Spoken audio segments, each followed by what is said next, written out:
Welcome, everybody, to your TDC Today Show USA. I am your host, Kurt Roskoff, and we are co-hosted by Sue Roskoff and Emily Gallmer, also helping us on the production and podcast engineering side. We are live on YouTube as we're producing this, and we are recording. So we're going to go ahead and get that going. For the ongoing production of, again, this year TDC Today Show. I just opened a room on Clubhouse. So clubhouse.com.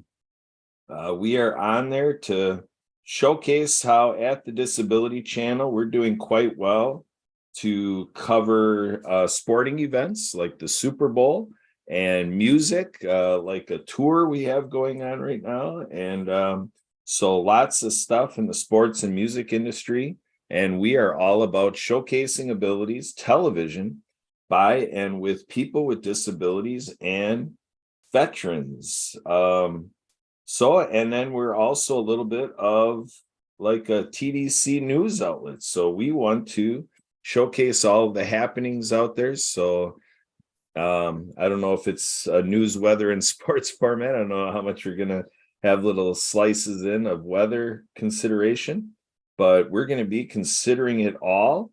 So this is a little mantra from my style. I'm not going to call this the TDC or Today Show or the Disability Channel style, but my little flair is everything is for everyone. So again, we are available on Clubhouse, TDC Today Show USA. And I am on there right now as we are talking to you. So again, we have my wife Sue on here. We're going to be setting the table. We are going to be providing you a good introduction of ourselves and who Jay Stoyan is, founder of the Disability Channel, kind of where you might see his motivation to have us be a team to create this, your TDC Today Show USA. And everything we do to showcase abilities and to be a part of this wonderful platform of television by and with people with disabilities and veterans. On the veterans side, we showcase Project Die Hard. Please check it out at projectdiehard.org. You are seeing there where we're teaming up with a veterans service organization nonprofit for a forward operating base, Rush out of Makanda, Illinois. And it is positioned to become an ongoing stay facility for veterans and their families. And so with that, we for sure are going to be intersecting with that population of injured, wounded veterans. Now, injured, wounded veterans has a special place in the work that Sue and myself and our daughter, and so on that family front, and with our second family, or I might say one of our second families, because basically all of these great allegiant groups and communities that we feel we're connecting to for as far into our life as we can see, lifelong membership type commitment, we basically call it a second family. So we might say that about this here at the Disability Channel, because it is, excellent how we have this platform through the inspirations of Jay Stoyan. So can't say enough about the day that I called up Jay and I said, hey, Jay, I found the Disability Channel on LinkedIn. And my motivation to reach out immediately was premised out of I am involved in radio. And actually right now, my wife Sue is the lead host for that radio show we started 6 years ago. And Jay and the Disability Channel here has participated in this radio show. You find Sue and I out of Milwaukee. And when you fly into Milwaukee, you see that the airport code is MKE. So the show that I came up with out of Milwaukee 6 years ago is Ability MKE now. And now Sue hosts it to do more, might say, to plagiarize here at TDC, showcasing abilities. But again, radio is limited. We do the live streaming while we're doing it for River West Radio, riverwestradio.com. And they put it out on SoundCloud and stuff like that. But we're also going out to the YouTube Live, Facebook Live, LinkedIn Live. And, so why all of this? For me, it's about my being involved with hundreds of different groups and recognizing that there's a lot of groups in the world where there's a small set of people doing wonderful work and thinking in a community sense and really aiming to have it out there for a larger audience. But yet our volunteers are a little challenged to accomplish basically what we're doing here. So that's where the disability channel is so powerful. When I talked to Jay, I met him 3 years ago, and it's easy for him to report that you all out there are loving the platform. And it didn't take convincing. I basically figured that when I saw it, he had me at hello, and you all have me at hello, because I was thinking I had to create this, because I was wondering, why isn't there more of a media presence? Not just for what we consume in shows like this and how we showcase it and to tell these stories from the disability community, but also, as Jay brings in from the TV production side, that's what I gleaned from his story. His story is he's got all this acumen to produce TV, and when he looks around the industry, it's like, where are all my friends with a disability? And so that's what we're looking to do. So when you look at your favorite media outlet, think about how the disability channel could be, kind of propelled in this direction to appeal to the executives, appeal to the leadership, the decision makers, to say, how can we come into your wheelhouse of television production and have a TDC, the disability channel type component, and really meld this together and have this as a great equity project? Now, where did my wife Sue and I come into this, that this is a thing for us? It comes through the sport we love. So again, here at the Disability Channel, we find a lot of tendency to dive into sports. We dive into music, we dive into news, and we kind of get out into all these lifestyle things, because that's how you reach people with disabilities, bring their story, and their stories include all of these elements. So with that, I'm going to turn it over to Sue, and I'm going to give Sue the honor and the privilege and the task to go ahead and showcase this story in our sport as we experienced it with the Roskoff family. So Sue, take it away. What is this story of the Roskoff family with a sport that we love? Please do tell. As they say, pray tell. Thanks, Kurt. Our history with water skiing, personally, our history in water skiing goes back a long ways. We go back to actually before I even met Kurt.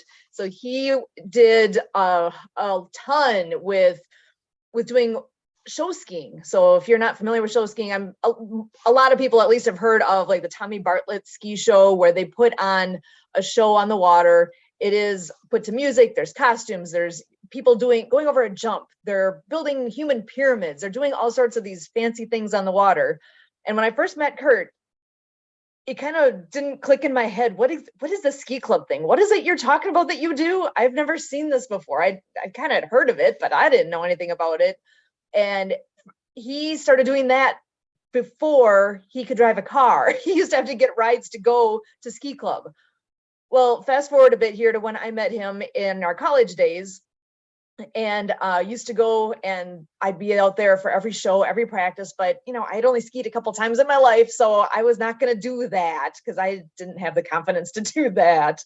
And it was the kids in the club that finally twisted my arm and got me to join into this, what now has become a huge component of our life, with our show ski second family, like he was talking about.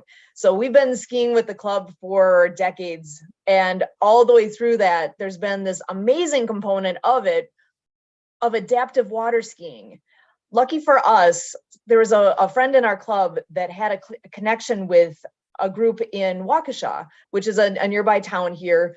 And the group that they were connected with is ACAP, Adaptive Community Approach Program. So ACAP is a day program for adults in the local area here.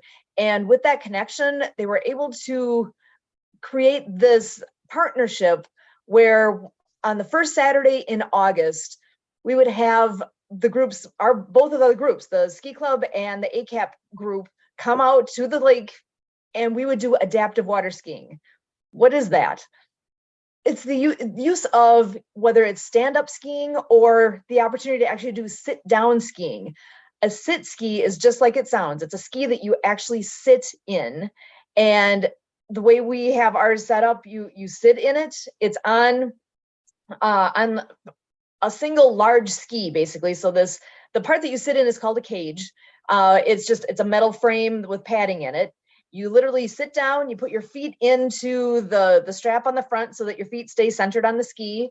And we also have outriggers on the ski. So those are out on the side to help, so that it's just to help with stability. And we have side skiers that go with. So a couple of standing skiers that go on either side just to be there for whatever's needed. We've been doing that every year on that first Saturday in August since before I ever had met Kurt. And it's been a highlight that we've been able to do that.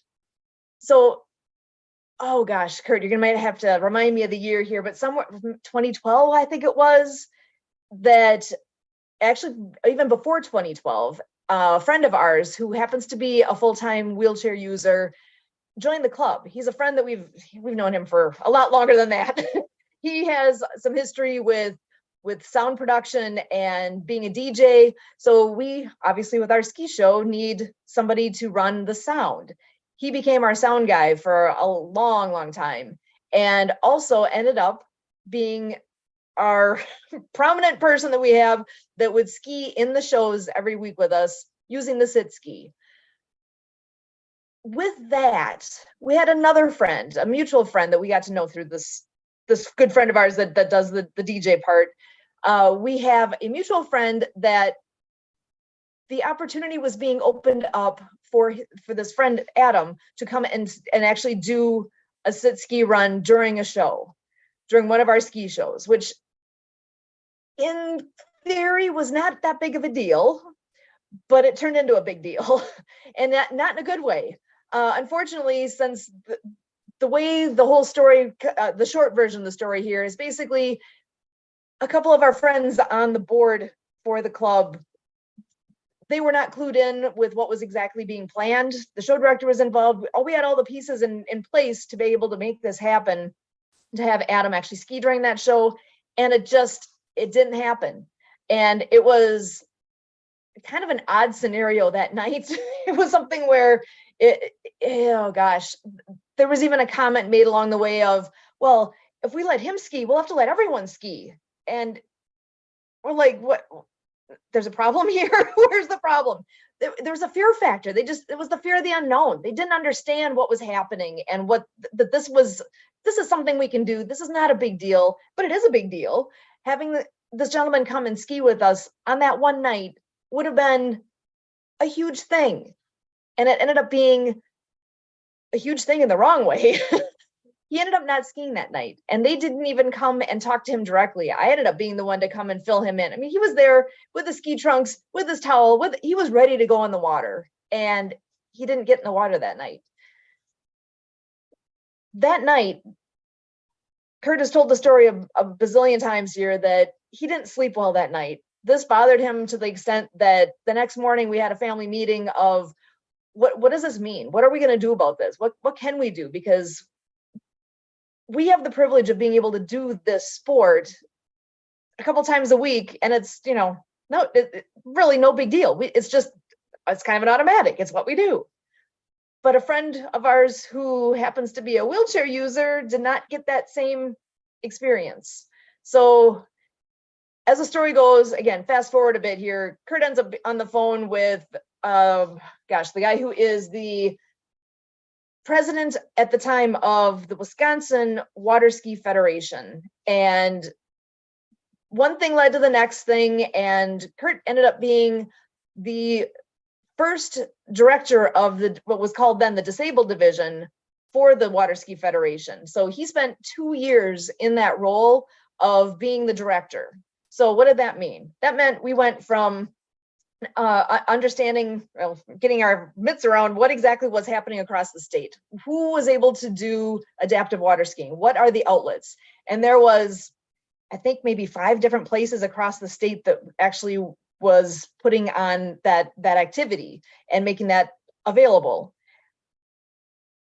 As you go straight forward here into what all happened throughout that upcoming year, there are a lot of things. I actually even have a document that has like the journey of what happened from October of 2013. Actually, so I got to correct myself. I said 2012. 2013 is when that all happened. So from that fall, when we started this entire journey forward of what ended up unfolding in the summer of 2014, it became an amazing experience where we were at the state water ski tournament. And for those that aren't familiar with the whole water ski community, Wisconsin's a weird thing. We're the Midwest here. We're in the middle of winter right now. We have a solid 4 seasons each year. So our water ski season is actually kind of short. It's, 3-ish months of good solid ski time. Like our ski club, we put on shows from Memorial Day at the end of May until Labor Day, which is the first Monday in September. And that is our ski season. That's our show season. Across the state, there are, 30 some teams, 35 plus or minus show ski teams just in the state of Wisconsin. That's crazy. So we are the show ski capital of the world here in Wisconsin. So with that, there's a tournament. There's a ski tournament that is statewide that takes place in the middle of July every year in Wisconsin Rapids, which is pretty much in the middle of our state. What ended up transpiring with that is that Kurt got permission to do adaptive ski demos in between the ski shows that were taking place at that tournament. If you can picture, this tournament has thousands of show skiers and their family members and just ski enthusiasts. They come and watch shows all day long, all day Friday, all day Saturday, all day Sunday. So there's this tournament going on with these 30-ish teams that are actually competing. And I would have to bring it back to Kurt to give a little more detail here. Maybe we could do that in the future sometime. But it ended up going from one demo, which, by the way, we thought that all we had to do was bring the ski and the skier, and that it was going to be already arranged that we would have a boat and we'd have all the other pieces. Turns out that wasn't the case. There was a miscommunication that took place somewhere, and truly the only thing that we had was the time slot. We had to come up with everything else. And that's where Kurt meets magic because he started walking around at the tournament, talking to people, introducing himself, letting people know that, hey, we've got this opportunity to do this demo, but we need a boat, we need skis, we need ropes, these are the things that we need. We have the ski and we have our guy. Can you help us? And it is that, and that's where my heart just absolutely explodes here with pride and with gratefulness and all those things, that it ended up being awesome that first demo took place. Everybody in attendance there was on their feet cheering, and just absolutely the loudest cheering that took place that entire weekend was for this adaptive ski demo. This is obviously dear to the hearts of everybody that was in attendance there. For the most part, everybody there is skiers, or at least they're there because they can appreciate the sport, they understand the sport. And to see somebody out there on the water who's a wheelchair user and getting the exact same experience to go skiing through that show course was absolutely massive. It was so well received. When it was all said and done, we were having Kurt was having more people that he had talked to come back to him and say, hey, do you still need help with doing a demo? We'd love to help. Before the whole weekend was done, it went from we're doing one demo to we ended up doing 4 demos over the course of that weekend. And that spurred forward into the number of clubs and number of opportunities now across the entire state of Wisconsin. There's close to 30 different opportunities across our state that are now trained and have equipment and have the knowledge to be able to share the sport that we love with those that they probably never thought that would be an opportunity that they could even consider. So that's kind of our background. That's where we come from when we really started diving into what does it mean to be part of a disability community, or this whole thing of what does that even mean? Having ability or having a disability, what, and the whole topic that really most people don't even really think about it. We're actually now in the last decade, this has been a big piece of our life of kind of unraveling that a bit. And I don't want to necessarily say waking people up to it, but kind of is to just have the thoughts in front of them that they had no other reason for why those thoughts are even coming to them. Because until you experience it yourself and until that hits home somehow, it's not going to be having any relevance or having any meaning. So actually, I think I'm going to bring Kurt back in here. If you want to add anything more to that story as far as what our background is and how we started on this journey. That's where we started. There's a whole lot that's happened in the last decade to bring us to where we are today here. So Kurt, if you want to come on back in here and just share some thoughts here on this yourself. Well, really, it brings us to, one shining example about how there can be a barrier, and that you're hearing how Sue, our daughter, and myself became a family that entered into the business of barrier demolition. So it takes this boldness to figure out how to work with a group you're with and to see a way to include, to make something accessible, and to accommodate for inclusion of people with disabilities. And again, here at the Disability Channel, we're also about our veterans. So with this shining example, that there is more to be said, but at this point, I just want to leave it at that, because we are just here to just open up the doors, have a little open house, have a little ribbon cutting, for this series of shows that we're starting up here, to include a music tour and to, bring in other splices, whether it's from the sports world, maybe other places around the music industry, maybe more things about news. And Sue and I are co-hosts at the Happy Neighborhood Project with Emily Gomer here in our production team. And so there's definitely more to be had.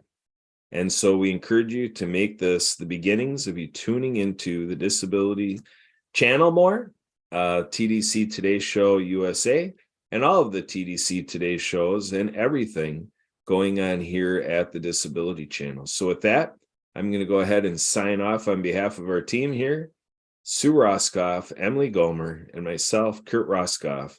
Looking forward to having you next time on this, your TDC Today Show.